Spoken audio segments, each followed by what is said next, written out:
When I looked in the mirror a year ago, I didn't see myself anymore. I saw a receding hairline, thinning patches, and a guy who looked older than he felt.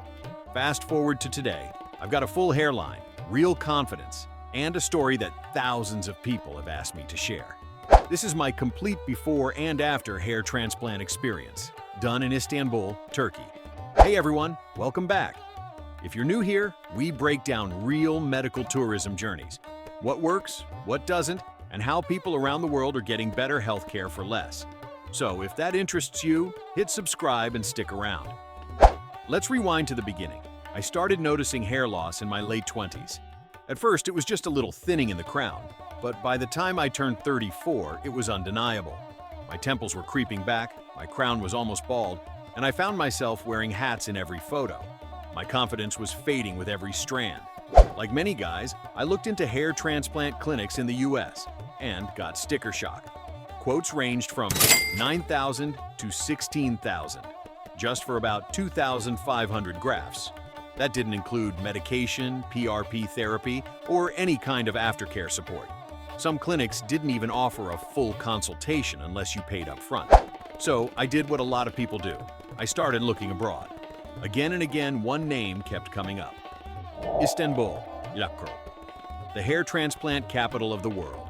I found patient reviews, YouTube vlogs, Reddit threads, and Facebook groups full of guys who had gone to Turkey and come back with amazing results. Not just decent results, like Hollywood-level transformations. After weeks of research, I narrowed it down to 3 clinics. They were all licensed, had doctors on staff, not just technicians, and posted hundreds of real before and after photos. One stood out, a mid-sized clinic in central Istanbul with over 10,000 successful procedures and a 4.9-star rating across multiple platforms. I messaged them on WhatsApp. The response was fast, friendly, and professional. They asked for clear photos of my scalp from 5 angles. Within hours, a doctor reviewed them and sent back a graft count estimate, around 3,200 grafts using the FUE method plus PRP therapy to support growth. The total cost? $2,200 US.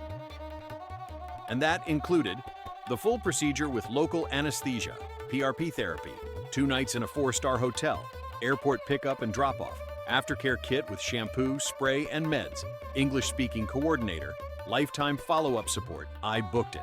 And 1 month later, I was on a plane to Istanbul. Let me walk you through the whole experience. Day 1. Arrival and consultation. A private driver met me at the airport with a sign. No stress, no waiting. He took me to my hotel, which was modern, clean, and close to the clinic. The next morning, I was picked up and taken to the clinic. It looked more like a spa than a medical center. Marble floors, soft lighting, staff in branded uniforms. Very professional. I met the doctor, not just a quick handshake, but a full consultation. He examined my scalp, adjusted the graft plan to 3,400 based on density, and explained exactly how the process would go. We discussed my hairline shape, recovery, what to expect month by month. That afternoon, I had blood work done and got prepped for the next day's procedure. Day 2, surgery day. I arrived at 9 a.m. The entire procedure took about 7 hours. Broken into phases. 1. Local anesthesia, not painful, just pressure 2. Graft extraction from the back of my head, 3-channel opening in the recipient area. 4. Graft implantation. The team was incredibly careful, constantly checking on me, making sure I was comfortable. There was even music playing. I took a lunch break midway through. The doctor supervised every part. Afterward, they wrapped my head, gave me meds, and drove me back to the hotel. I slept a little propped up with the neck pillow they gave me. Day 3. Post-op cleaning and instructions. I went back for my first cleaning. They washed my scalp gently, showed me exactly how to apply the spray and foam, when to sleep, how to protect the grafts. They gave me a printed timeline. Days 1 through 10, redness, scabs, healing. Weeks 2 through 4, shedding phase, totally normal. Months 2 through 3, looking like nothing happened. Months 4 through 6, early regrowth. Months 7 through 9, big changes. Months 10 through 12, 10 to 12, full result. They also explained things I hadn't considered, like avoiding hats, sunlight, smoking, even spicy food for the first week. That level of detail? You just don't get that at home. Fast forward, 1 month post-op. The redness was gone. The implanted hairs started to shed, which the clinic had warned me about. I looked like I was back to square one, but I wasn't worried. They kept checking in weekly via WhatsApp. 3 months post-op.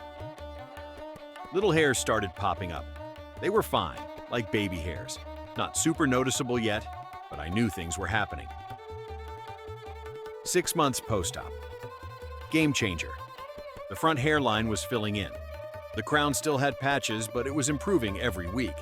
My barber could already style it slightly different. 9 months post-op. People were commenting, not just, "Did you do something?"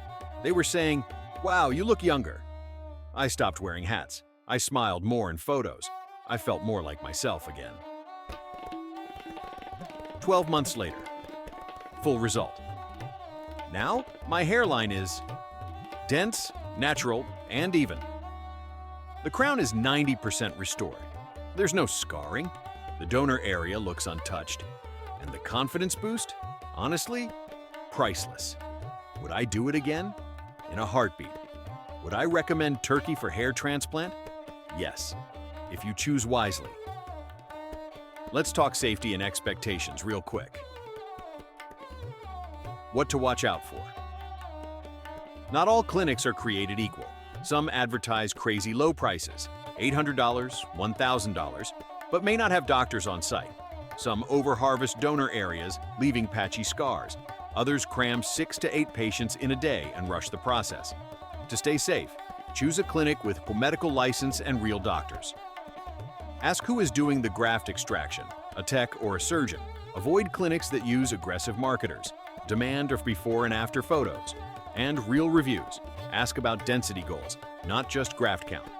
The clinic I chose only did 2 patients per day, used my sapphire blades Kie for channel opening and did PRP during surgery, not as a paid add-on. I also took their advice seriously, followed every aftercare rule, stayed out of the sun, and didn't touch my scalp. That's why my result is what it is. Final thoughts. Hair loss can chip away at your identity, but a good transplant can give more than just hair back. It gives you confidence, peace of mind, and that spark you forgot was missing. If you're considering a hair transplant and Turkey's on your radar, do your homework, find a real clinic, and go in with realistic expectations. Would you like to see a full breakdown of my 12-month progress with photos? Let me know in the comments. I'll drop the visual timeline in an upcoming video.